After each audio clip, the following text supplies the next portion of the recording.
Brandon Jager. This is Michelle Ajamian. And we are Shagbark Seed and Mill and the Appalachian Staple Foods Collaborative, all rolled into one. Yeah.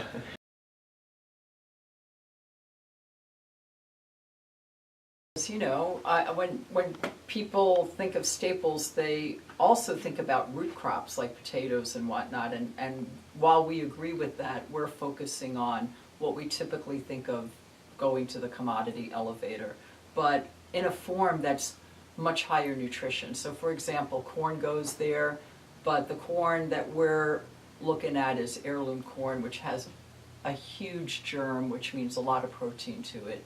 You could really put your diet together with that. And we're looking at spelt, dry beans and other grains, and also things that aren't grains, but we think of them as grains, like amaranth. Isn't actually a grain, but it functions as a grain in terms of where it fits in our diet.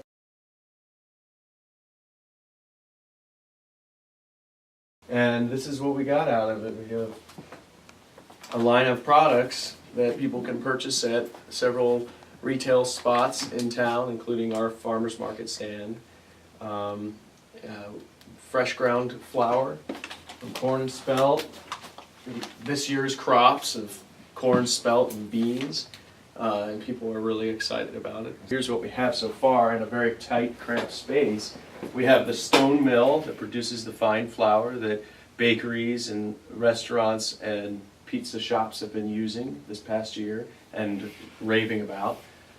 We have the seed cleaner, which uses two screens and a vibration and hammering and fanning to separate the product, whether it's beans or it's spelt or it's corn, from extra things that come in from harvest along with them. You couldn't eat it off the combine, so this cleans it up, and, so it looks really nice. It's ready to go. And this third machine is called a dehuller, and in the case of some seeds, such as spelt, we need to knock off a very tough hull that protects the seed before it can be cleaned and then ground.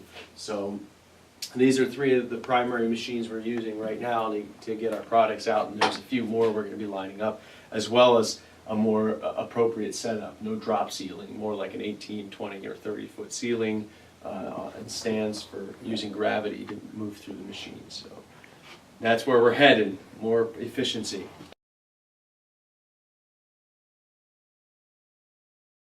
We actually started with some test plots here in Athens County and Meigs County to just see what could grow, and that was a SARE-funded grant Brandon received. And the response to that was so great that we kind of immediately looked at markets. People wanted to buy everything we were growing, even though they were little test plots, and started building this Staple Foods Collaborative to talk with people and get people at the table who were stakeholders and could help us figure out how exactly could we build a system for staple foods in our region and any region, because it turns out there are no regional staple food facilities left in the USA. I mean, there are some little teeny ones, or there are some mid-large ones that are doing white flour for Keebler and Kroger, and then you've got your niche market, boutique, smaller ones here and there, but under 10 nationwide. And back then, 2 nationwide. So it's starting to grow, but there's a big hole that needs to be filled if we want to look at getting really nutritious food to people. Recognizing there's a commercial interest and recognizing this could be doable in a market setting, we decided to get into actually going into commercial production. We went back again to SARE for another grant to work that out with other farmers in the region, growing larger plots. Black turtle beans, spelt, which is an alternative to wheat that grows very well here, and it's got more protein and fiber. Heirloom corn, and playing around with amaranth as well, which is a really nutritious food.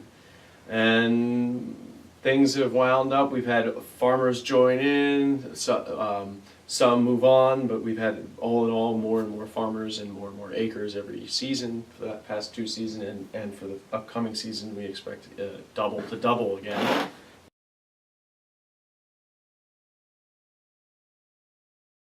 I think we have to think about a couple of things here. One is that climate is changing. We're either gonna get a lot drier or a lot wetter or whatever, so we're looking at crops that can handle varied climates, conditions.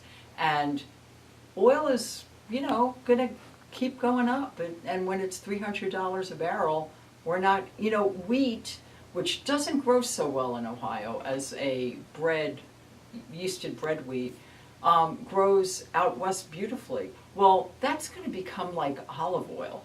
It's gonna become an exotic when we can't afford to truck it at that price to our locale. So we're really looking at spelt, spelt's been around for a long time. Ohio grows more of it than any other state. But it's getting shipped out for processing, and it's being used a lot for feed because of that hull. And we're really interested in getting people accustomed to using spelt, whether they're wheat sensitive or not. It's got better nutrition, and developing the recipes that are gonna make it, oh yeah, this is great.